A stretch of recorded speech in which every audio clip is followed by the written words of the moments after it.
Someone saying into their earpiece right now, change the fucking subject. Rebecca. Thank you, and thank you for your service. They just cut her off. That was bad. I think she was fine. I would let her drive me.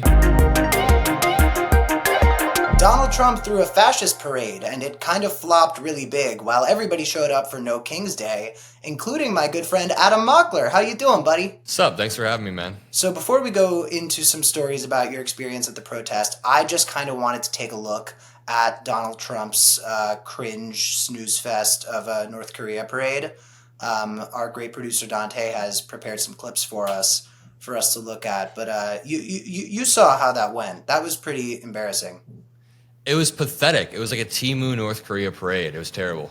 It's like we have a really strong and scary military. If you're gonna do a military parade in the United States of America, like we could probably pull off one, especially since Trump is such a showman. He's a fucking theater kid. Like you'd think we'd have had some bells and whistles, but it was so sad. It's also kind of wild that I'm a 22-year-old running a YouTube channel and I have better sponsorships than that military parade did. They had Coinbase as a sponsorship, and then off the back of that, they had Palantir. Could you imagine if Democrats had a parade and Palantir was the one, as Palantir was collecting data about millions of Americans? Effing wild. It's so weird. I mean, the conservatives love teaming up with the exact types of people that the conspiracy theories about us suggest, right? Like, objectively, if Elon Musk did exactly what he did with Doge as part of liberal administration, the conservatives would be furious. Of course, that type of hypocrisy is just all over MAGA, but it's just Palantir, Peter Thiel in general. Dante, throw up whatever clip I sent you first. I just want to take a look at this bullshit. Ready to serve, it remains an enduring symbol of the 1st Cavalry Division's legacy and commitment to duty. The band He looks like he doesn't want to be there. It's like, dude, this was your thing.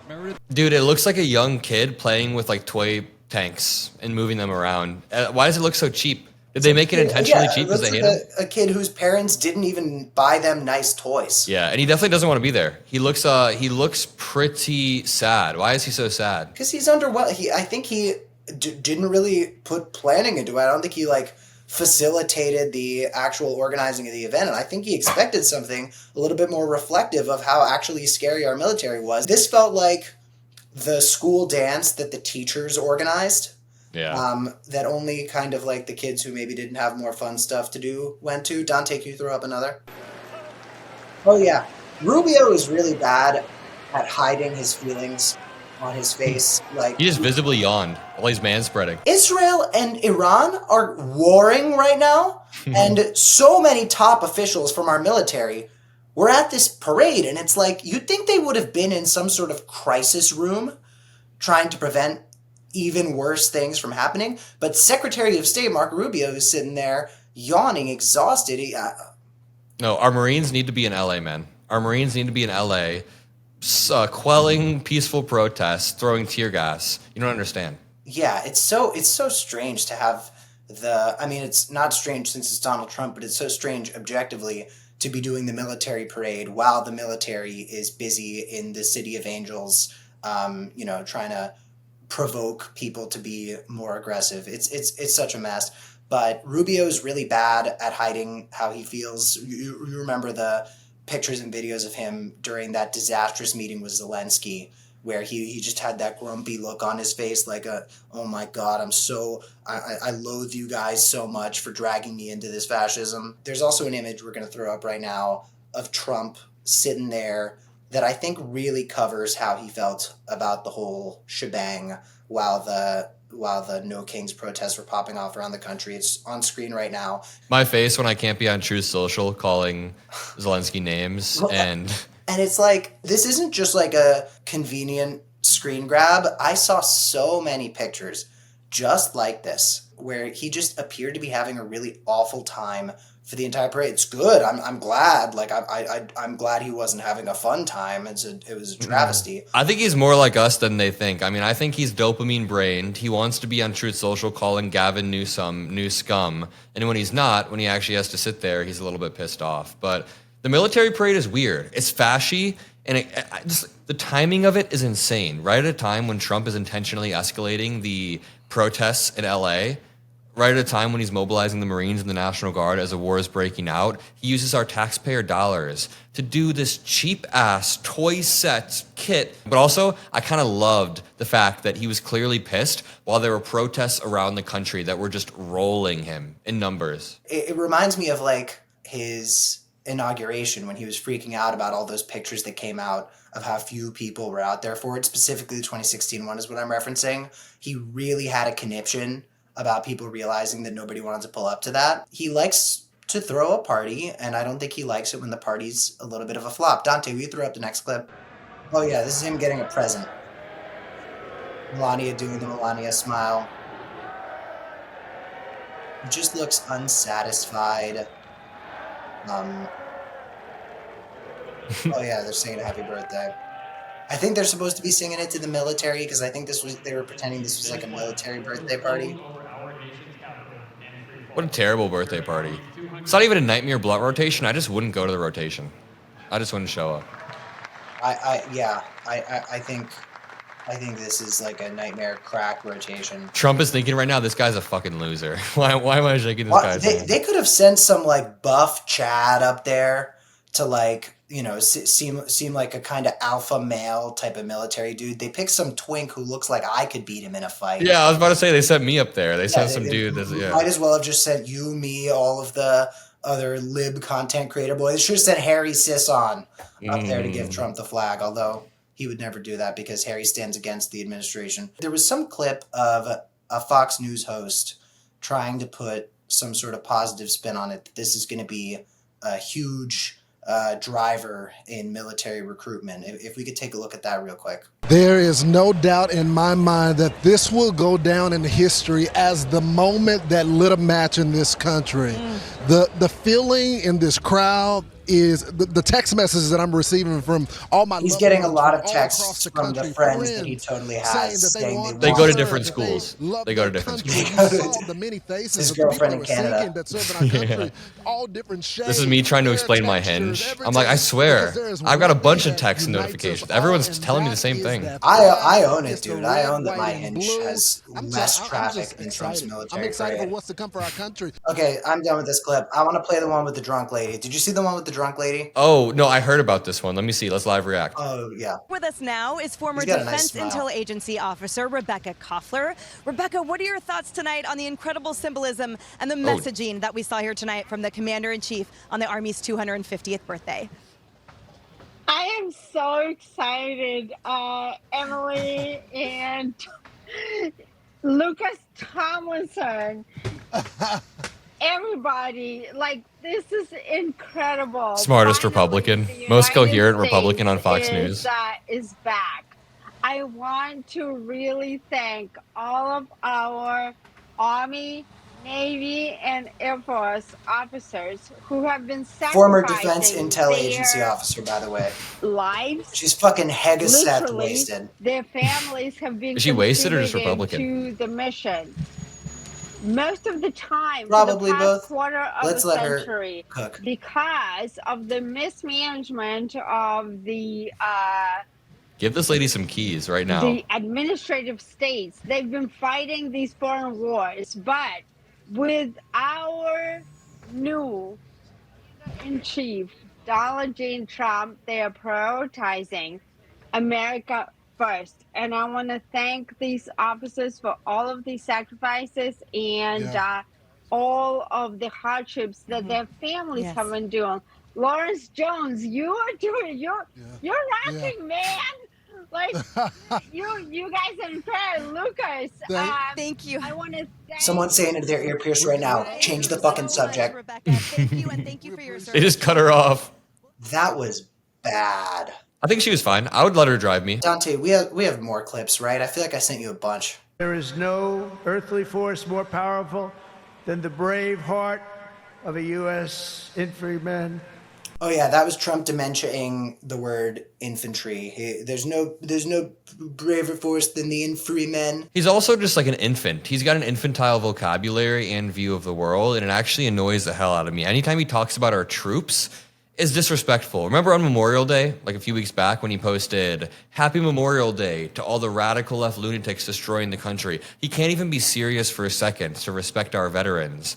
Yet, like, whenever I'm on a show like Piers Morgan, they always virtue signal and say, Biden allowed 13 soldiers to die in Afghanistan, which of course is very, very sad, but I don't want to hear that coming from Benny Johnson after he reposts the Memorial Day post that Trump sent out. It's just annoying. It's annoying As if Benny Johnson, as if these fucking right-wing content creators care about the vets while Doge... He takes money from Russia. Russia has bounties on the heads of U.S. vets. It's just gaslighting. And like, you know... The DOGE, which they're so excited about, I try not to call it Doge because I don't want to play into Elon's hand. And I know he's so fucking amused by it being called Doge, so I try to say DOGE.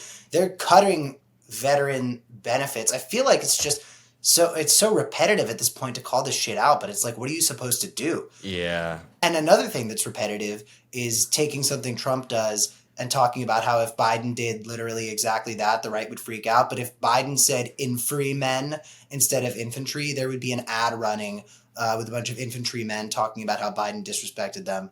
I always talk about this, and I point out how repetitive it is. I go, I know this talking point is trite, but please imagine if President Obama took a $400 million jet from Qatar and then posted a photo of himself as the Pope, and then off the back of that... I don't even know, called a governor scum. Imagine if Obama in 2014 called a governor scum. This would be in the news cycle, not just for a week, for months. Yeah, Trump does this every single day. Imagine if Kamala Harris right now did that. She should. Like, respectability politics is holding Democrats back so much, and I don't really know what to do about it exactly, because some of the Democrats I see who do break out of that get so much shit. Like when Jasmine Crockett starts getting real with people and talking real shit, you know, people on the left and right come after her. Yeah, it's rough. We need to be edgy. We need to be punchier. I think Newsom has been doing a good job at that lately. Newsom has been trolling Republicans on Twitter. He's been punching back. Jasmine Crockett's a good political knife fighter. I think we just need to let go of the people who will be mad no matter what and kind of finger wag. Like Jasmine Crockett could say the most perfect burn ever, and people on the left will inevitably be offended and say, you shouldn't have said that. We need to let that go and start appealing to the normal people. Like, if we ever want to win back young men, we have to be a little bit edgy. We can't be so risk-averse and so fucking finger-waggy all the time. Like, don't you dare say that. I also think we need more mean nicknames. Yeah. But again, I don't know. There's stuff that I call for the Democrats to do, and then I see them do it, and I think it's kind of cringe.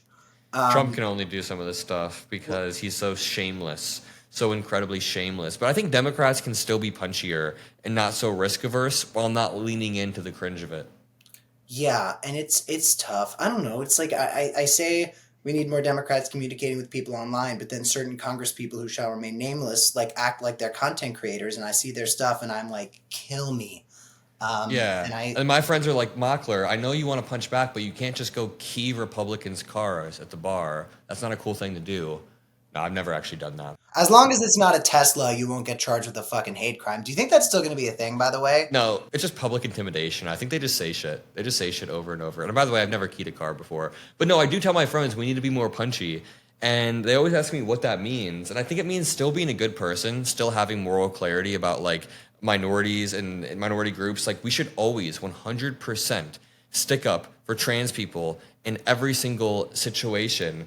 But, like, I think that edginess will prevent people from feeling suffocated. And edginess doesn't have to come at the expense of minorities. You can be punching up. I have friends who are overwhelmingly liberal, and they've told me sometimes they just feel suffocated by the way the movement has progressed.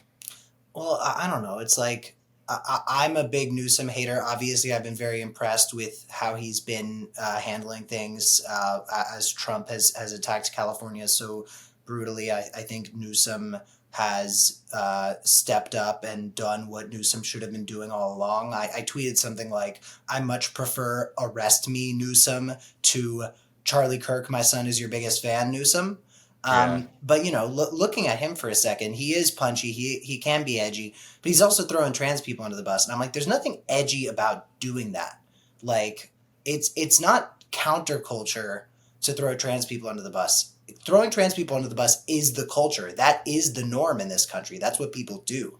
Like, standing up and advocating for them is it is you being a rebel. It is you being a fucking dark horse who does what they want. You see this thing that's going on with Zohran, where Zohran Mamdani is a Muslim guy who doesn't attack trans people, and he is surging in the polls in New York City riddled with Islamophobia. And it's like, wait a second, how is this guy that seems to be doing all the woke stuff that everybody blames the left for our losses for, how is this woke left-wing guy cultivating such a positive coalition, even though he isn't attacking trans people or, trying to be anti-woke? Yeah, that's what I was saying. Like, you can still have moral clarity and stick up for groups while being edgy and specifically trying to punch up. And I think that's something that we need to do. Or be edgy in favor of these groups. Like, what I would love to do is be edgy against the Russian government and Vladimir Putin and people who support the invasion of Ukraine. I think being like a dark, woke warrior for democracy is solid, while saying equality is the way to go. Yeah. Well, before we lose you, I know you went to the No Kings protest, which I avoided because I get terrible anxiety in crowds and it's really bad. I wanted to play one clip that was really cool to see from the protest. Dante, if you could throw it up. Of Los Angeles, ice melts right here. It says, "What's up? How are you? Thank you very much. How you feeling to be out here right now?" Oh, got my kids right here. You brought your kids? That's right. They're right here. 25 years veteran right here. Army. This is bullshit right here. Is that how you feel? Hell yeah. So you're an Army veteran. Goddamn right. And when you see these guys on the streets right now, how does it make you feel? What do you think? We have amendments that we can go after this. Let's hope that this is the right thing to do. Otherwise, we're just being peaceful right now. Let's just hope this is the way it stays. Introduce me to your children. Where's your children? Chad. I love it. What a fucking alpha. Yeah. What was your experience? I know you posted a bunch. People should go check it out on the Adam Mockler channels and social media stuff. But what was your general takeaway from No Kings? You were in Chicago? Yeah, we did a live stream in Chicago. We peaked at 37K watching, which was insane. We were walking around with a backpack, live streaming, interviewing people just like that. And dude, it was amazing. It was motivating, energizing, and the vibes were great. Now, I've been to like 50 different Trump rallies. I built my career off of debating Trump supporters at his rallies in a very respectful way. So it's always nice to be in kind of like home territory and not always be a little bit on edge, like I'm going to get socked from behind. So it was sick. We got to meet a lot of fans. And I want to point out the dichotomy between the Trump rallies I would go to and the No Kings protest, because the Trump rallies, while the people are nice on an individual level, they'll always say something like, "We need to deport them all. Get them all out of here. I don't really care. Just get them all out." But when I'm here at these rallies, the No King, people had flags with like hearts on them and a sign that just said like "Love thy neighbor." And honestly, it was more Christian than any Trump rally that I've been to, and the beliefs or the core thesis of like what the people were trying to say. And it was solid. Very, very peaceful. Everybody had a forward-looking message. And it gave me hope for the midterms. It gave me hope that millions of like-minded people across the country are still mobilizing to have their voices heard. And I think Trump kind of unintentionally or intentionally sparked something like this. Have you ever heard of the Barbra Streisand effect? I reference the Streisand effect on fucking FY Pod all the time. I love the Streisand effect. People Streisand the fuck out of each other. You know what I mean? I feel like this protest was an example of that, where the No Kings protest wasn't really like a huge deal. It was kind of gaining traction. And then Trump got asked about it in the Oval Office, and he said some dumb shit. He was like, "We're going to come down very heavy." And then it started to go super viral, and he kind of Streisanded affected it. It was solid. While I was there, I loved meeting everybody, a diverse amount of people, both in age, in race, in gender. It was just people from all age demographics there, which was amazing to see. And I really do think the optics of people holding these signs that said "Love thy neighbor" with American flags and Mexican flags, I think it was good. Because then that signals to other Americans, people who don't really pay attention, that, hey, these people seem to love America just like me. Maybe they actually have a point or something that I should listen to. So overall, the optics were great, the vibe was great, and I think we should be doing more of that. That's what democracy in action. That's why it's important, everybody, to inspire so much hope that they can't cultivate enough fear to stop us. Adam, thank you so much for talking to us tonight. Everybody go follow him or whatever the fuck you want to do. And we will be talking about more important, pressing matters very soon. Thanks so much. Thanks, brother.